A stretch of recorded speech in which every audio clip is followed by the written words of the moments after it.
Vamos mergulhar de cabeça numa das histórias de OVNIs mais famosas e, bem, mais bizarras da América do Sul. É um caso que tem de tudo, sabe? Testemunhas aterrorizadas, uma criatura esquisitíssima, uma baita operação militar e um legado que acabou mudando uma cidade para sempre.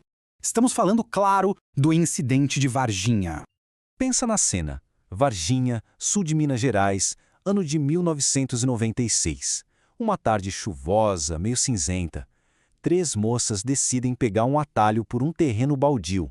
E o que elas encontram lá não só mudaria a vida delas, mas colocaria essa cidadezinha no mapa mundial da ufologia. Tá, mas para entender como um simples avistamento local virou esse fenômeno nacional, a gente precisa voltar para o começo de tudo. Para os relatos, para os relatos chocantes das primeiras testemunhas. Foi ali a faísca que acendeu essa fogueira toda. E olha, tudo aconteceu muito, mas muito rápido. No comecinho de janeiro de 96, uns fazendeiros já tinham relatado um OVNI. Mas o dia 20 de janeiro, esse foi o epicentro. Foi o dia do encontro das 3 jovens e, no mesmo dia, uma movimentação intensa de bombeiros e militares. Em pouquíssimas semanas, a história já estava no Fantástico. E aí pronto, o Brasil não falava de outra coisa, o tal do ET de Varginha.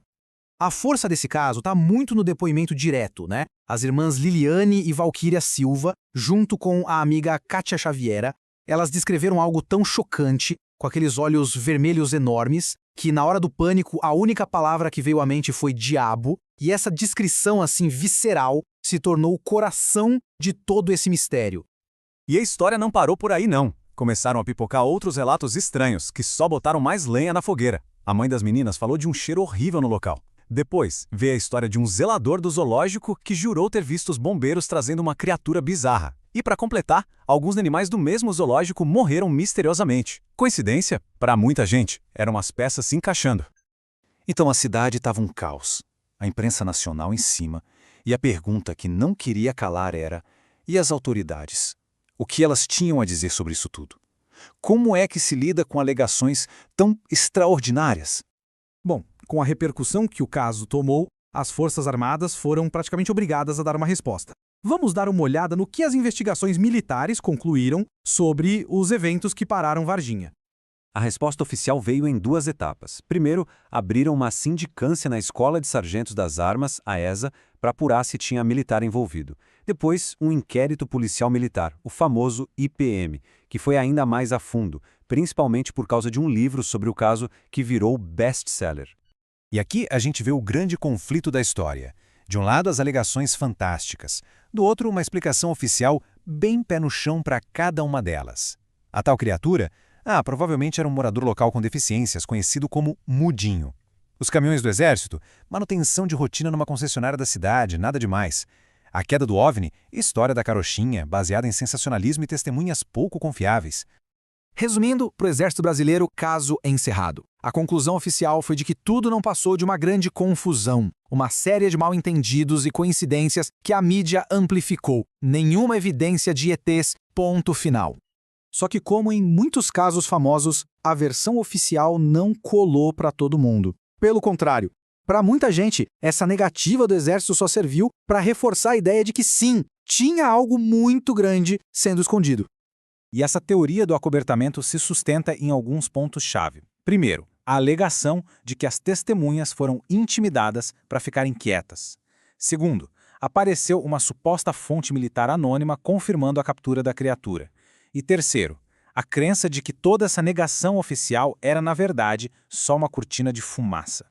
E talvez a alegação mais forte de todas seja essa aqui. As irmãs Silva, as testemunhas originais, disseram que uns homens misteriosos foram até a casa delas e ofereceram dinheiro para que elas dissessem publicamente que tinham inventado tudo.